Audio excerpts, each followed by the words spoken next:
What's up? What's up? See, obviously the star of this whole show, right? Yeah, obviously.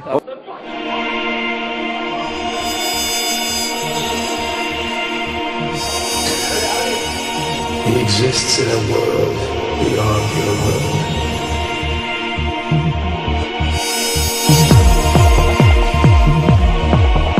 We only fantasize, he does. He lives a life where nothing is beyond him. Nothing is beyond him. Check it. What is the chest?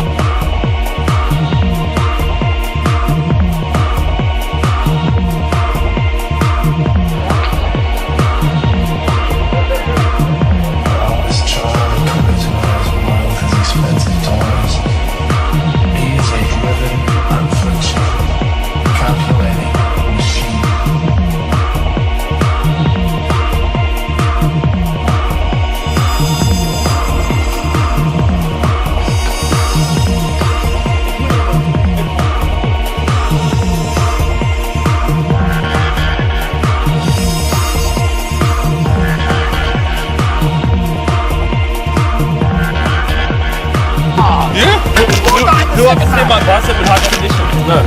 Come on inside. How's it look?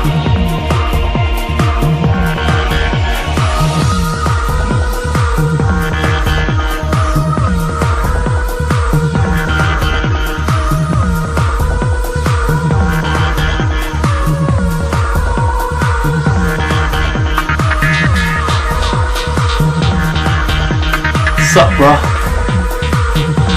You call me Mr. Aesthetic.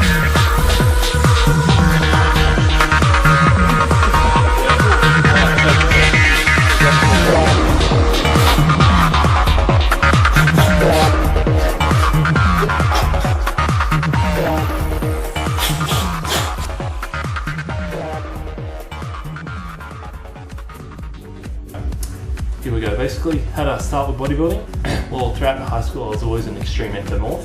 I could eat pretty much anything I wanted to, not put on any fat at all. And after I finished year 12, I started getting into training because my brother was training at the time. And basically I learned pretty much everything I had to learn in the gym itself rather than doing proper research that I should have done. I never went online, did anything like that for the first couple of months, and that probably hindered a lot of my progress that I could have made. Because I did start off doing simple isolations like bicep curls, shit like that. Then you got to be doing compound squatting, deadlifting. That's what's going to make your body. And I'm telling you right now, if you fuck around in the gym, if you fuck around doing a few bicep curls, if you isolate, you need to get the base first. So you need to fucking train as hard as you can and push yourself. You need to put yourself on a level where your body doesn't want to keep going, and when you reach that point, you keep going. And what you will see is basically your body will be put into overdrive, and that's how gains are made. It's not made by going to a gym and just fucking around with your mates, having a laugh, doing a few sets. You're not going to get a good body like that. You've got to push yourself past that brink. Your body doesn't want to change naturally. That's why you've got to force yourself. And don't forget that dieting is one of the most important things. If you're not dieting, you're not going to get the results you want. It's simple as that. So you could be training, having a fucking epic workout, whatever, but if you're not eating properly, you might as well not be training. Another question in regards to my diet. Well, I do have two different types of diets. There's basically a bulking diet and a cutting diet. Personally, I have an extremely fast metabolism, which means I can eat a lot of food and not convert that to fat, and that's just based on my ectomorph body type. This isn't the case with everyone. My whole life I had a fast metabolism, so that proved to be a positive factor in my training, but that's not the same for everyone. A lot of people find that they have a piece of chocolate or something like that, they'll notice it straight away, so that's quite unfortunate for them, but you got to do what best with pretty much what you're given. Alright, basically with your bulking meal, you'll have carbs and meat every single meal. Try to get steak, chicken, pasta, everything like that, brown rice, fish. You want to get meat and protein every single meal. The best way to grow is to eat meat. That's what I found when I was eating fucking heaps of meat. I can put on the side, so definitely try eat heaps of meat. And pretty much force yourself to eat until you can't have any more bites, because you want to push your body past that point. You're already breaking down the muscle fibers by training. Now what you've got to do is replenish the nutrients in your body and grow. So basically you have to keep eating and eating and eating, and it takes time. It's not a quick fix, so just keep eating and you will see the results. Cutting diet's a lot different. Personally, I do a ketogenic diet. Basically means you completely cut out all carbs. Now, if you're cutting out all carbs, basically what that means is that your body in about 3 or 4 days time will reach a state known as ketosis, and what that does is it uses the body's fat as energy rather than stored carbohydrates, and that is definitely my favorite type of diet for losing fat. It's really, really hard to keep it up in the beginning, especially considering the fact that if you're used to eating heaps of carbs and you stop, your body craves it, so it's really, really a mind game trying to push through that pain. But let me tell you now, it's worth it if you do, and you keep that diet up. A couple of weeks, you'll start noticing yourself getting leaner and leaner, and your skin getting tighter. It's fucking really good diet. So pretty much all your meals will be, you can get a bit of carbs, but you got to keep it under 50 grams and make sure it comes all from green vegetables. Personally, I get it from broccoli and spinach, and I just leave it at that. So say a meal will be something like 8 eggs, something like that, and then a small portion of spinach. Another meal will be 200 grams of tuna with a bit of broccoli in it. Another meal will be boiled chicken with a bit of spinach. You can have sardines, you can have grilled fish, cottage cheese, pretty much anything like that. And it is pretty annoying, you get sick of it, but it does work, and I definitely recommend it. Yeah, so that's pretty much all I'm going to talk about for now.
No homo, bro.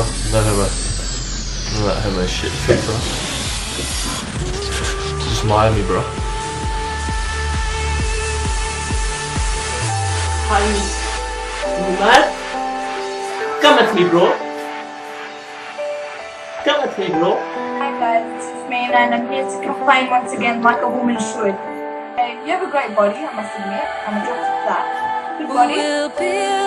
But your personality is very shit. It's to keep them out, and in a world gone silent, I'll be your sound. And if they try to hurt you, I'll tear them down.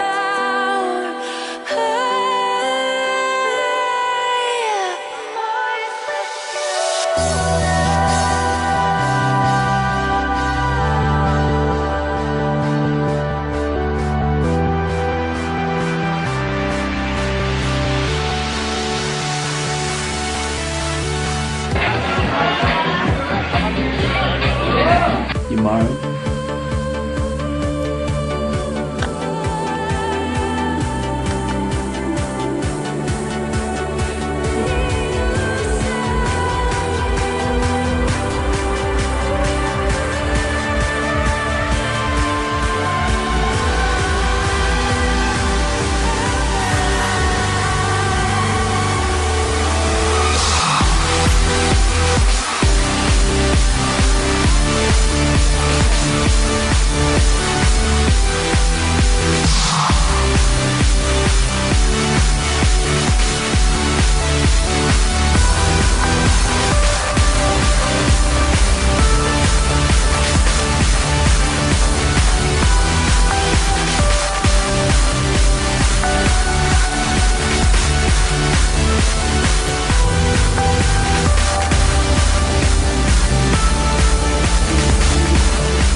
one day I was at a club called DCM in Oxford Street in Sydney, and I started dancing on the podium as we do that muzzle dancing, etc.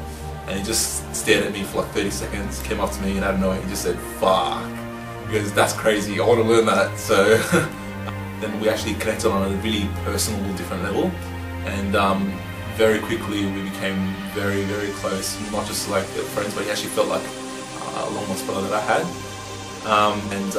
Out of nowhere he stopped on the middle of the bridge where there's the main walkway from one side of the festival to the other, and he just looked around, decided, "Fuck this, I'm just going to take off my shorts," and pulled them down, took off his shirt, started walking around in his Calvin Klein underwear.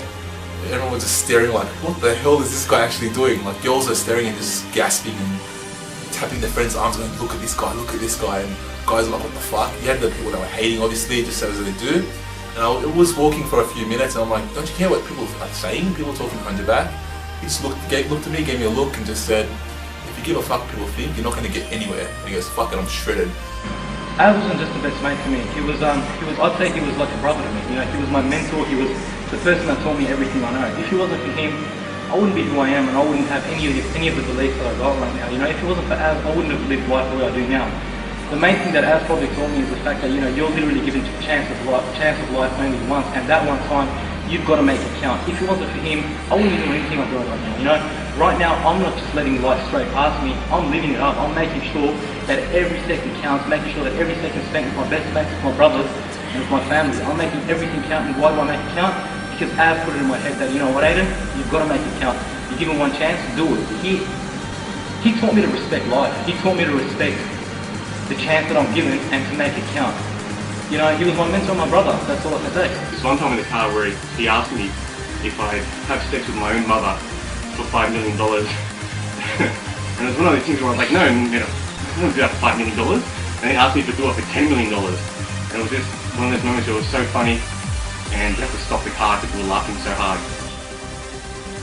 In one word, Az was, I'd have to say, charismatic. He had a level of charisma that was totally unmatched by anybody that I've ever met before. And, you know, it's easy to see him in his videos and say, wow, I like to hang around this bar, it's funny or whatnot. But when you meet him in person, it's just on a whole other level. Even if he wasn't, you know, if he didn't have the, you know, the internet celeb status that he had, he'd still, wherever he went, people would look at him, and whoever met him would want to, like, get to know him. And he had one of those personalities where you just want to be around him all the time. We're at Bondi Beach and it was a really beautiful day, so as we were leaving it was gridlock traffic, and Az looks over to the diagonal direction and he sees this convertible, and in it is this Indian guy in his mid-30s and kind of balding already, but next to him is this blonde bombshell, absolutely stunning. And he looks to me and he says, "Man, that is the biggest gold digger I've ever seen in my life." "Do you have the song?"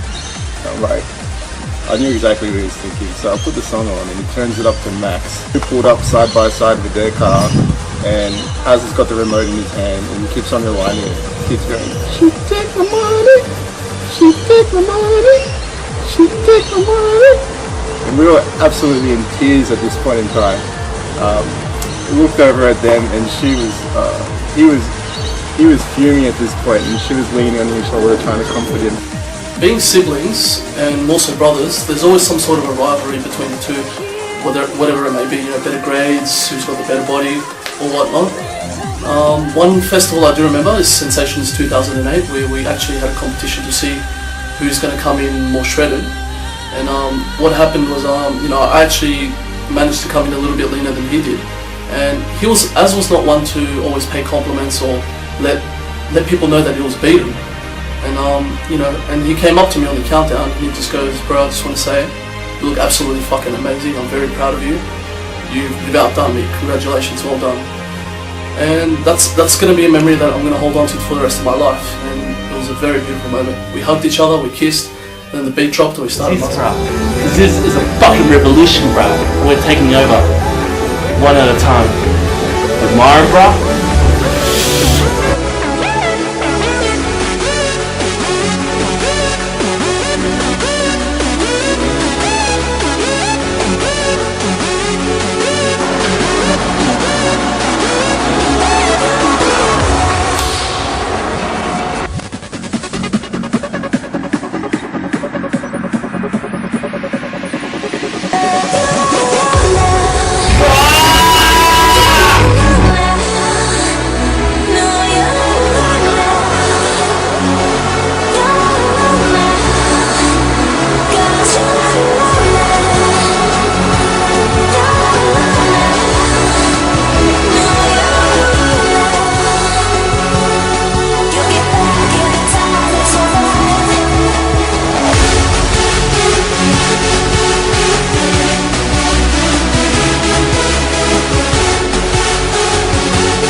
man. Bruh.